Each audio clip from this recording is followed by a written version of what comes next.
Y en la oración colecta, la que hemos hecho a nombre de todos antes de las lecturas, la oración habla de que Dios llama a la fragilidad para así manifestar su potencia, su poderío. Asimismo lo dice la Virgen María en el Magníficat: Dios a los pequeños los llama y los enaltece, en cambio a los soberbios, a los crecidos, a los engrandecidos los humilla. A la vara de muchos la vuelve estéril, y a la que parece estéril la vuelve madre fecunda. Dios piensa al revés y actúa distinto como nosotros actuamos. Y en el caso de Santa Inés es notable cómo Dios hace grande al pequeño. Ella era, en comparación de nuestros días, pues, una niña adolescente. Sabemos que antes, por algunas circunstancias menos sobreprotectoras que las nuestras, las personas más rápidamente crecían en responsabilidades y en madurez. Hoy se prolonga la madurez mucho por el sobreproteccionismo que hay. Y esta niña de 12, 13, 14 años había hecho una promesa a Dios de consagrarse en su cuerpo y en su alma de manera pura, vivir su virginidad. Estamos hablando del siglo III, cuando ya Roma, el Imperio Romano, había comenzado su caída, y la caída había comenzado por la pérdida de sus virtudes.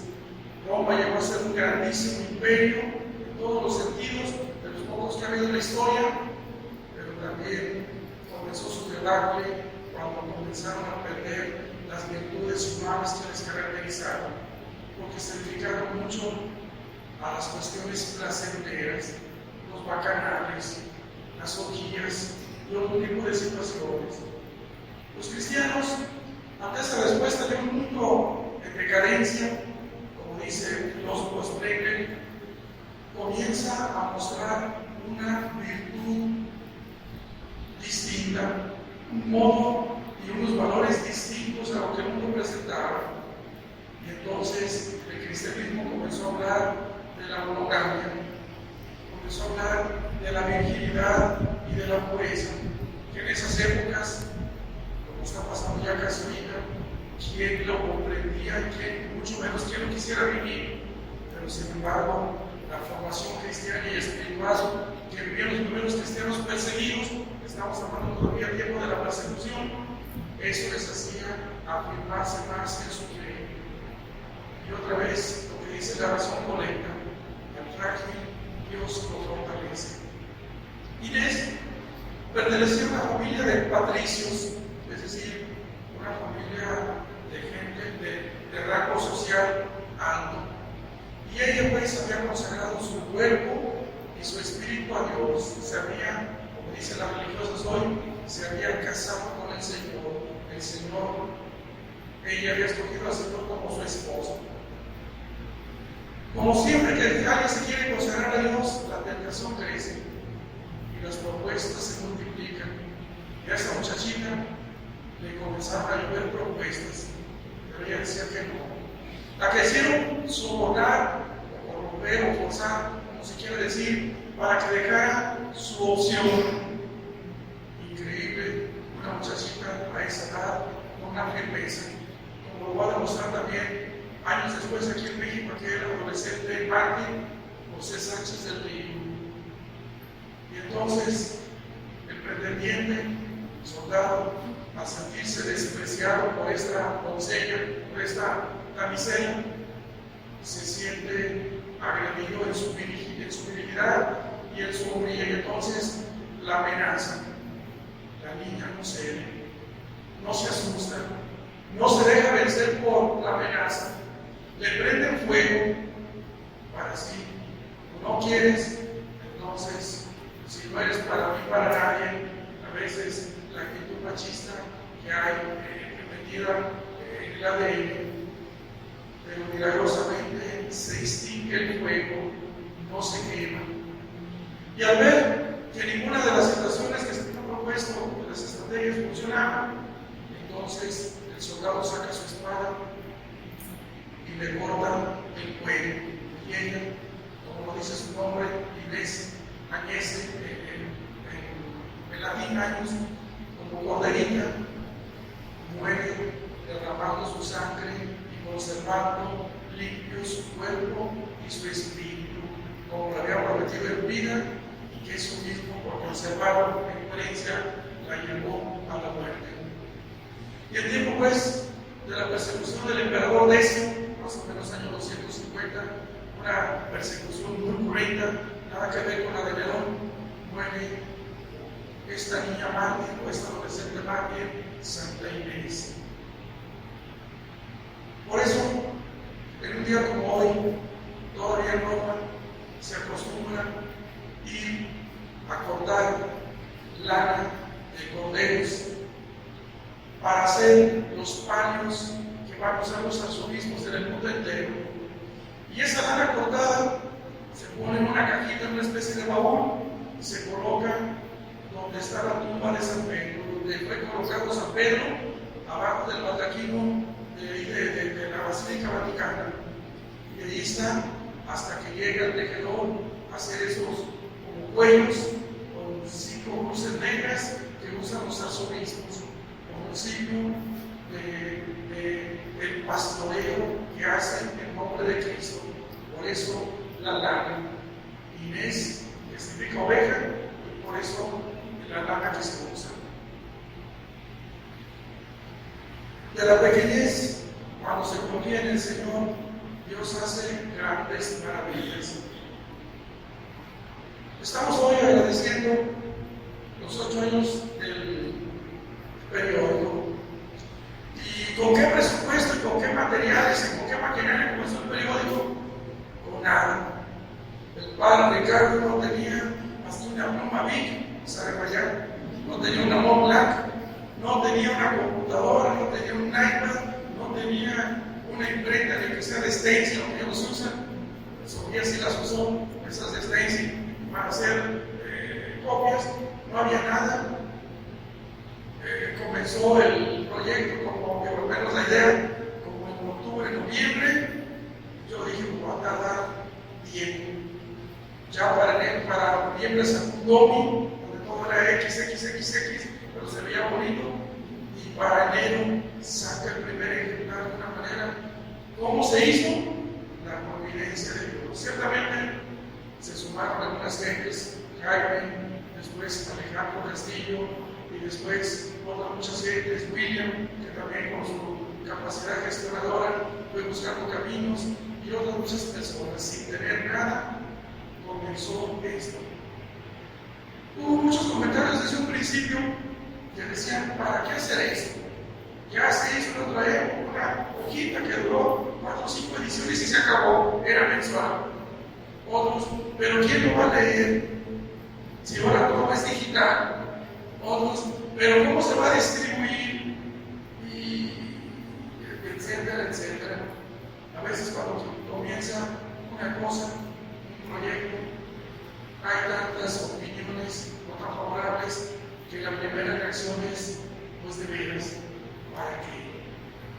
Pero sin embargo, a veces Dios, en las contrariedades, en las fragilidades, en las pequeñeces, hace un revulsivo, un no sé qué, que se queda balbuceando, dice el poeta Becker, que hace que su obra camine. Y de veras, si quisiéramos explicar de manera lógica, coherente y congruente cómo se ha sostenido el periódico en esos 8 años, providencia divina. Primero, porque la distribución se complicó. Segundo, porque ya algunas parroquias no querían. Algunos padres decían, no, aquí nadie lo compra, ahí queda amontonado con sus lacitos.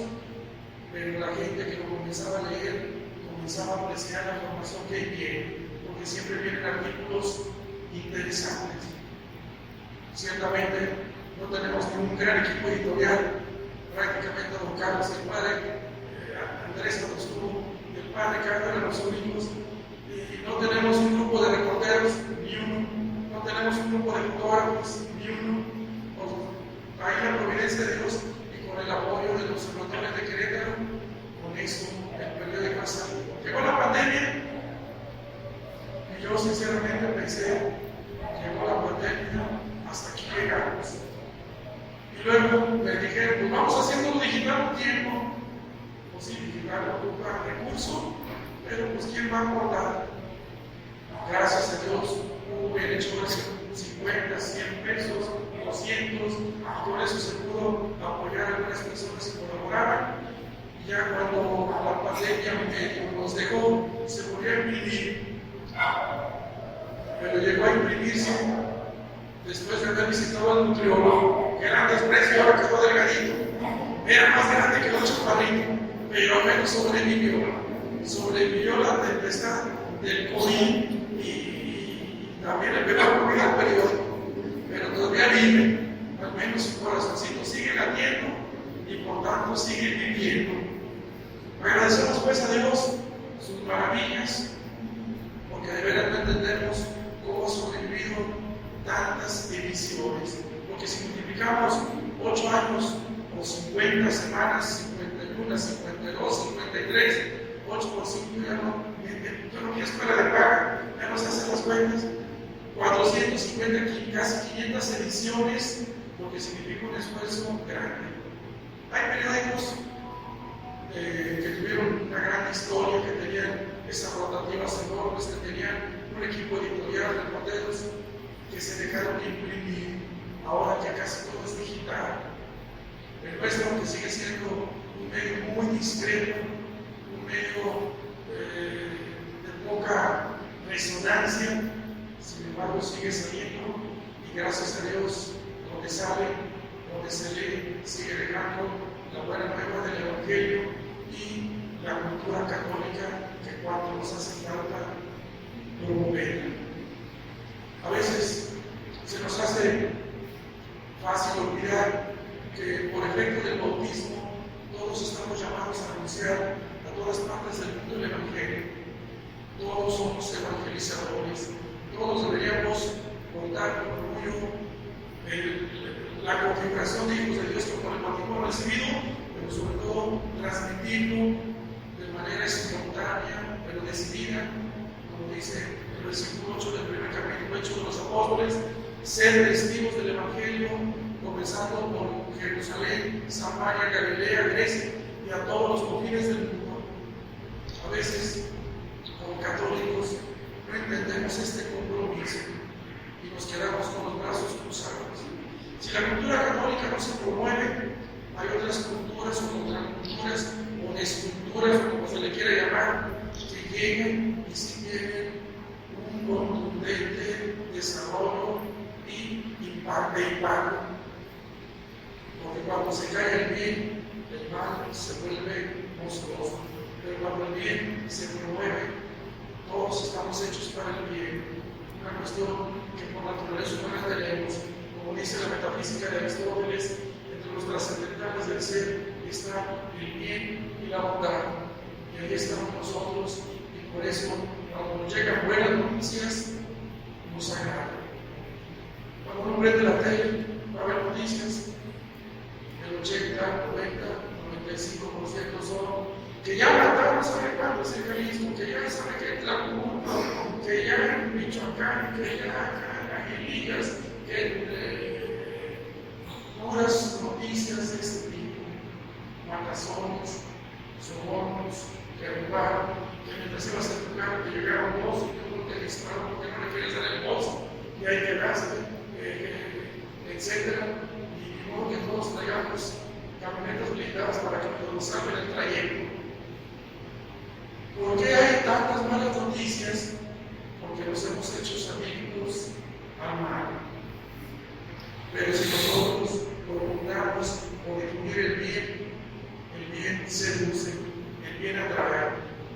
Dice el Papa Benedicto, la belleza cultivará y conquistará el mundo apoyándose en Dostoyevsky. Cuando nosotros nos hagamos más seguros de hablar de buenas nuevas, y así lo hagamos, el bien crecerá como un bosque silencioso, pero el bosque silencioso nos dará oxígeno puro y el dióxido de carbono lo traducirá en bienestar para todos. Pero a veces no estamos tan convencidos y nos da flojera, nos da pereza. No estamos tan habituados a hacer grupos en este sentido. A veces por ahí algún cometa jale que individualmente ahí aparece, pero hacer número para hacer el bien no estamos tan acostumbrados. Yo creo que esta pequeña y discreta obra del periódico es un signo de que cuando Dios está presente y nos confiamos en Él, Dios sigue haciendo su obra, aunque la pequeñez sigue estando ahí, como Jesús, una ocasión pequeño, que bien pudo pasar desapercibido, pero sin embargo hasta los astros lo anunciaron, y por eso quien voltea al cielo se encuentra lo pequeño para subir a lo alto. Que Dios nos ayude pues a seguir estando conscientes del grande compromiso que tenemos con el bautismo de hacer presente el Evangelio, como hizo Santa Inés, con las virtudes propias del Evangelio, el mundo donde la cultura va por otro lado, donde la contracultura ataca al mismo ser humano en su dignidad y en su vitalidad, en su vida, porque le va anticipando la muerte, como lo vemos en esta cultura de muerte, de drogas, de alcohol, de violencia, de codicia, de ambición por el poder, de excesivo uso del placer de manera irresponsable. Pidamos al Señor que sigamos siendo anunciadores de la buena nueva del Evangelio, como dice